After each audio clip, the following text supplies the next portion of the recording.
തൃശൂർ മുണ്ടത്തിക്കോട് വെടിക്കെട്ട് അപകടത്തിൽ പരിക്കേറ്റ 4 പേരുടെ നില മാറ്റമില്ലാതെ തുടരുകയാണ്. ബാബു, സതീഷ്, രാജേഷ്, വിഷ്ണു ഇവരൊക്കെ അതിതീവ്ര പരിചരണ വിഭാഗത്തിൽ ചികിത്സയിലുണ്ട്. സതീഷ് വെന്റിലേറ്ററിലാണ്. അപകടം നടന്ന സ്ഥലത്ത് നിന്ന് ഇതുവരെ 103 ശരീര അവശിഷ്ടങ്ങൾ ലഭിച്ചു. മരിച്ച 10 പേരിൽ 9 പേരുടെയും പോസ്റ്റ്മോർട്ടം പൂർത്തിയാക്കി ബന്ധുക്കൾക്ക് വിട്ടു നൽകി.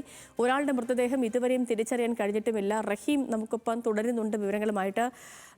റഹീം, ഇന്നലെ മാത്രം 10-ലധികം ശരീര അവശിഷ്ടങ്ങൾ കണ്ടെത്തിയിരുന്നു. ഇനി 4 പേരെ കണ്ടെത്താനുണ്ട്. DNA സാമ്പിളുകളുടെ പരിശോധനാ ഫലമടക്കം വരാൻ പോകുന്നു. അപ്പോൾ ഈ ചികിത്സയിൽ കഴിയുന്നവരുടെ ആരോഗ്യനിലയുമായി ബന്ധപ്പെട്ടുള്ള അപ്ഡേറ്റിൽ നിന്ന് തുടങ്ങാം റഹീമെ.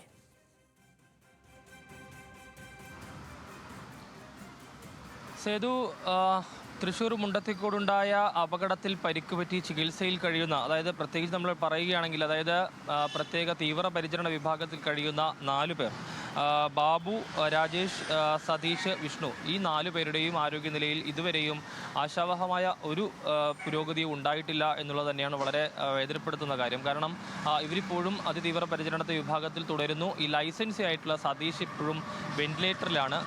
അദ്ദേഹത്തിൻ്റെയും ആരോഗ്യനിലയിൽ കാര്യമായ മാറ്റമൊന്നും ഇതുവരെയും ഉണ്ടായിട്ടില്ല. അത് വളരെ സങ്കടപ്പെടുത്തുന്ന കാര്യമാണ്. കൂടാതെ ഈ കഴിഞ്ഞ ദിവസങ്ങളിൽ ഈ സംഭവ സ്ഥലത്ത് നിന്ന് കണ്ടെത്തിയ ഏകദേശം ഇതുവരെ 103 ശരീരാവശിഷ്ടങ്ങൾ ആ ഭാഗത്ത് നിന്ന്, ഈ അപകടം നടന്ന മുണ്ടത്തിക്കോട് ഭാഗത്ത് നിന്ന് കണ്ടെടുത്തിട്ടുണ്ട്. അതെല്ലാം തന്നെ രാജീവ് ഗാന്ധി ബയോടെക്നോളജിയിൽ നിന്നുള്ള സംഘം തൃശ്ശൂരിലുണ്ട്. അവർ ആ ശരീരഭാഗങ്ങളിൽ നിന്നൊക്കെയും DNA സാമ്പിളുകൾ ശേഖരിച്ചിട്ടുണ്ട്. അത് ഇപ്പോൾ പരിശോധനയ്ക്ക് അയച്ചിരിക്കുകയാണ്.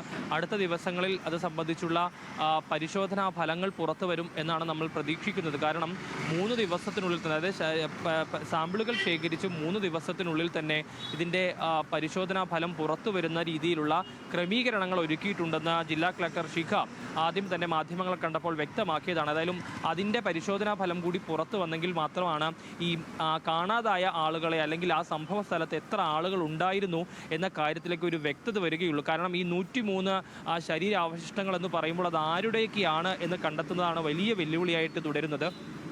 പലപ്പോഴും പലരുടെയും ശരീരഭാഗങ്ങൾ, ചില ഭാഗങ്ങൾ മാത്രമാണുള്ളത്. അതൊന്നും കണ്ട് മനസ്സിലാക്കാൻ പറ്റിയൊരു സാഹചര്യത്തിലല്ല. അതുകൊണ്ട് അവിടെ ഉണ്ടായിരുന്നു എന്ന് പറയപ്പെടുന്ന ആളുകളുടെയും ആ കിട്ടിയ ശരീരഭാഗങ്ങളുടെയൊക്കെ സാമ്പിളുകൾ, DNA സാമ്പിളുകളും അവരുടെ ബന്ധുക്കളുടെയും സാമ്പിളുകൾ ശേഖരിച്ചുകൊണ്ട് പരിശോധന പൂർത്തിയാക്കി ആരൊക്കെയാണ് ഉണ്ടായിരുന്നത്, എത്ര പേരുണ്ടായിരുന്നു എന്നതൊക്കെ കണ്ടെത്താനുള്ള ശ്രമത്തിലാണ്. നിലവിൽ ഇതുവരെ പുറത്തു വരുന്ന കണക്കുകൾ അനുസരിച്ച് 34 പേരെന്ന ഒരു ഇതിലേക്ക് എത്തിയിട്ടുണ്ട്. അതായത് ഈ മരിച്ചവരെയും തിരികെ എത്തിയവരെയും ആശുപത്രിയിൽ കഴിയുന്നവരും ഉൾപ്പെടെ 34 എന്നുള്ളതാണ്. അതിൽ കൂടുതൽ ആളുകൾ ഉണ്ടോ എന്ന് കണ്ടെത്തേണ്ടതുണ്ട്. അതുമായി ബന്ധപ്പെട്ടുള്ള പരിശോധനകൾ തുടരുകയും ചെയ്യുന്നു. അതേസമയം വെടിക്കെട്ട് അപകടം നടന്ന സ്ഥലത്ത് പെസയുടെ അടക്കം പരിശോധനകൾ ഉണ്ടാകുമെന്നുള്ളതാണ് മനസ്സിലാക്കുന്നത്. ഈ കരിമരുന്ന് സൂക്ഷിച്ചതുമായി സംബന്ധിച്ചുള്ള കാര്യങ്ങളൊക്കെ പരിശോധനയ്ക്ക് വിധേയമാക്കേണ്ടതുണ്ട്. അത് സംബന്ധിച്ചുള്ള കാര്യങ്ങളും ഉണ്ടാകുമെന്ന് പ്രതീക്ഷിക്കുന്നു. ഏതായാലും ഒട്ടും ആശാവഹമല്ലാത്ത വളരെ സങ്കടകരമായ വാർത്തകളാണ് ആശുപത്രിയിൽ നിന്ന് പുറത്തു വരുന്നത്. ഇവരുടെ ആരോഗ്യനില മാറ്റമില്ലാതെ തുടരുന്നു എന്നുള്ളത് തന്നെയാണ് സേതു.